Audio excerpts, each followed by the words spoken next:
Agora vamos ver o se apassivador. Há quem chame de pronome apassivador e há quem chame de partícula apassivadora. Tanto faz. O se apassivador.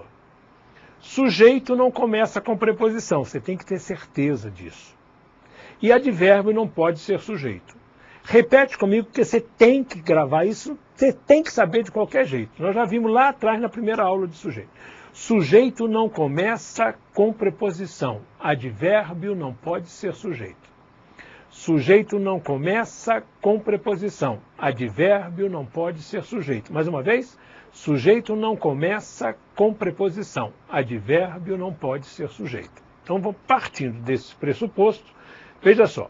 Encontra-se nesta loja tudo. Veja só, aqui eu tenho nesta loja. Nesta loja é um termo. Ele pode ser sujeito? Tem um substantivo. Mas ele começa com a preposição N, que é em. Então ele já não pode ser sujeito, está eliminada a possibilidade. Tudo pode ser sujeito? Pode, porque é um pronome substantivo e não começa com preposição. Se ele pode ser sujeito, ele já é sujeito.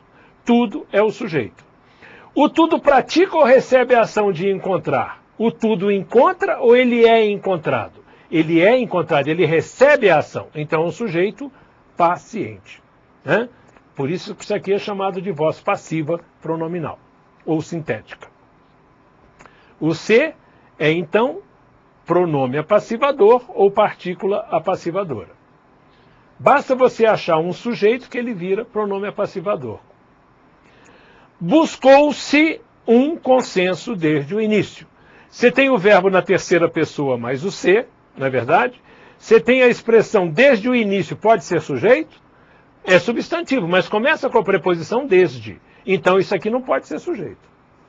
Um consenso pode ser sujeito? Pode, porque é substantivo e não começa com preposição. Se ele pode, ele já é o sujeito. Ele pratica ou recebe a ação? Um consenso é buscado, não um consenso busca. Então ele recebe a ação. Se chama sujeito paciente. Se ele é o sujeito paciente é porque o verbo está na voz passiva.